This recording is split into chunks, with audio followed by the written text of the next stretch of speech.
다르게 보는 뉴스, 인제대 김창룡 교수 연결합니다. 교수님 안녕하십니까? 네, 안녕하십니까? 예, 보도, 미디어 이런 얘기도 참 일파만파 얘기가 계속되고 있는데요. 이번에는 세월호 참사 보도와 관련된 공영방송 KBS 얘기죠. 급기야는 보도국장, 보도본부장, 부장 전원이 사퇴하는 지경인데요. 교수님, 지금 KBS 상황이 방송하기가 어려울 지경으로 보이는데 어떻습니까? 예, KBS 공영방송, 국민의 방송이라고 하는데요.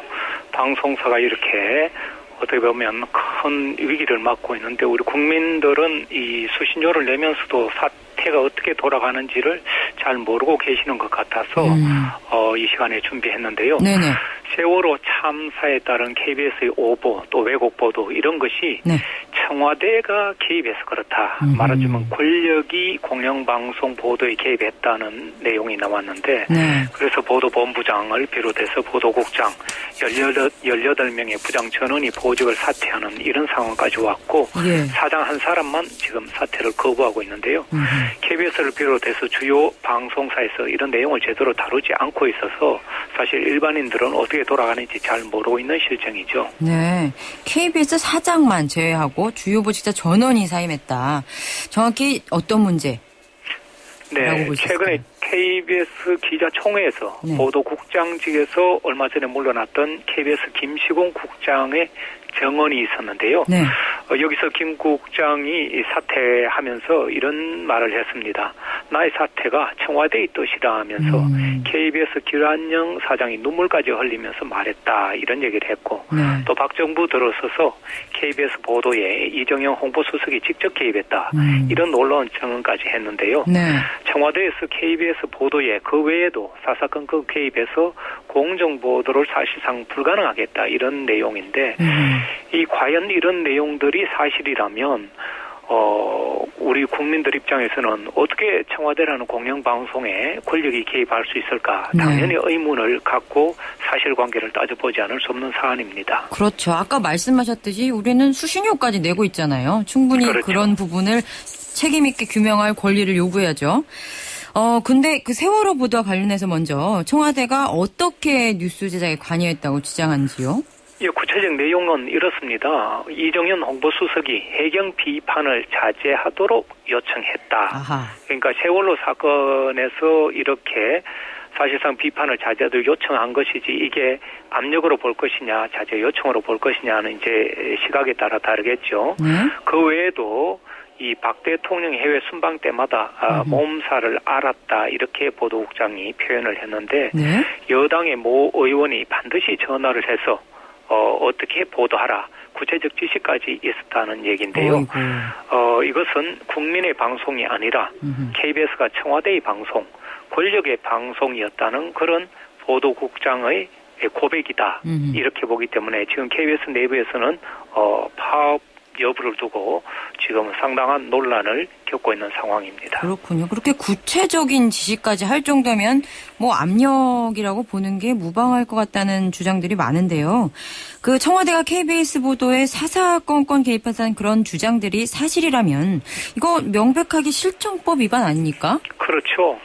일단은 이수석을 비롯한 청와대는 범법 행위를 했다는 그런 혐의를 받게 되는데요. 네. 그것은 방송법에 규정되어 있는 사장은 뉴스 제작에 관여할 수 없도록 된 이 방송법을 위반하도록 청와대에 압력을 행사했다. 그래서 방송법 위반이 될 것이고 네.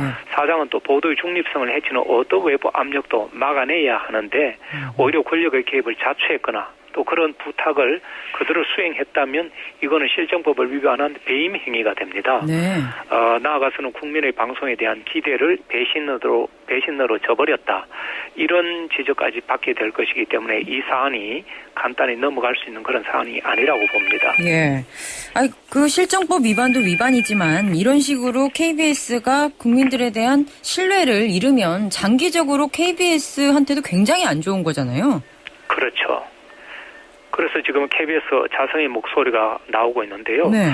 대다수 국민들은 KBS는 정말 국민을 위해서 모든 뉴스를 제작하고 보도하고 있다 이렇게 믿고 있습니다. 네.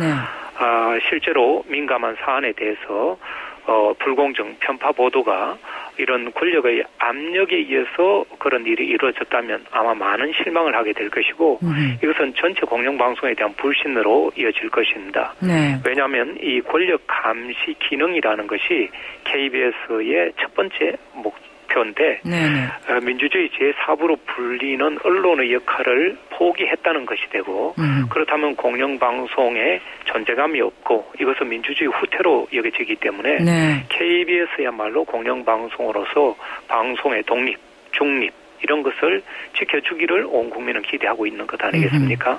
그 자성의 목소리도 얘기하셨는데 요즘에 KBS 기자들이 출입처에서 많이 안 보여요. 아무래도 내부적으로 이런 문제 때문에 논란이 있다 보니까 뭐 자성의 목소리 계속 내고 있고 그런 상황일 것 같은데요. 그 수신료 인상도 KBS 기자들이 예전엔 얘기했지만 요즘에는 썩 말하기가 어려운 분위기입니다. 아무래도 이 부분에도 영향을 받겠죠? 예, 그럼에도 불구하고 수신료 인상을 시키려고 노력은 하고 있습니다만 지금 국민의 입장에서는 KBS의 정상화, 그러니까 공영방송으로서 국민의 방송의 본 모습을 찾아주기를 기대하고 있는데 그렇지 않을 경우에는 누가 수신료를 추가로 더 내려고 하겠습니까? 예. 그러게 말입니다. 그런데 이런 식으로 KBS만의 문제라고 볼 수가 없는 게 사실 지난 정부에서도 사실 뭐 KBS뿐 아니라 뭐 YTN이라든지 이런 곳곳에서 언론사의 권력 장악 이런 문제는 계속돼 왔잖아요. 그렇죠. 예, 이게 추인가요? 어떻게 이렇게 좀 안 좋은 상황이 계속될 수 있는지. 그것은 어떻게 보면 이명박 정부 때부터 시작된 권력의 이 방송 장악, 언론 장악의 일환인데요. 그래서 박근혜 대통령은 후보 시절에 공영방송의 구조를 개혁하겠다. 그러니까 국민의 손으로 돌리겠다는 것이 공약이었고 그런 권력에 편향된 언론사를 바로 잡겠다는 공약이 대통령이 되고 난 뒤에 지금 실천이 안 되고 있어서 이런 문제가 계속 불거지고 있는 거죠. 그리고 결정적인 또 노조의 주장도 있었는데요. 그 청와대 를 면접을 갔다 이런 얘기가 있었죠? 네? 청와대 보도국장 신임 그렇죠. 보도국장이 그건 배공기 씨 차기 이번에 문제가 된 보도국장이 물러나면서 차기 보도국장을 선임하는데 이게 면접인지 모르지만 청와대와 사전에 만났고 그렇게 해서 후속 보도국장이 됐다 이런 주장이 나오는데 이미 그런 식의 이미지가 덮어씌워진다면 앞으로 보도국장 하기도 굉장히 어렵지 않을까. 현재 이런 부분에 있어서 깔끔하게 해결이 안 된 상태에서 또다시 그런 보도국장이 들어선다면 또다시 논란을 키우는 결과가 되겠죠. 이게 지금 전혀 그 수습 국면이 보이지가 않는데요. 청와대는 해명이 없고 그죠? 그리고 또 길사장도 별다른 얘기를 안 하고 있어서요. 앞으로 KBS 사태가 어떻게 매듭 지어져야 할까요? 지금 보시다시피 이미 사장은 자기 어떻게 보면 참모라고 할 수 있는 핵심 참모들로부터 버림을 받았고요. 그리고 기자들로부터 이미 물러가라는 그런 상황에서는 이 길 사장이 위만 쳐다본다고 그랬는데 대통령만 쳐다보고 있어서 대통령이 사인을 안 보내면 계속 자리를 지킬 것으로 보이는데요. 그렇게 해서는 정말 KBS가 만신창이가 될 것이기 때문에 이미 신뢰 잃은 사장은 물러나는 것은 전 시간 문제라고 보고요. 문제는 앞으로 차기 KBS 사장 인선에서 청와대는 손을 떼야 된다는 것이죠. 박 대통령이 공약한 공영방송 지배구조 개혁은 권력이 언론의 손을 떼는 것이 그것이 바로 공약의 핵심입니다. 그럼에도 불구하고 계속 청와대에서 KBS 사장 인선에 개입하거나 보도국장 인선에 개입한다 이런 인상을 주게 되면 KBS는 앞으로 국민의 방송으로 존재하기 힘들겠죠. 감사합니다. 김창룡 교수였습니다.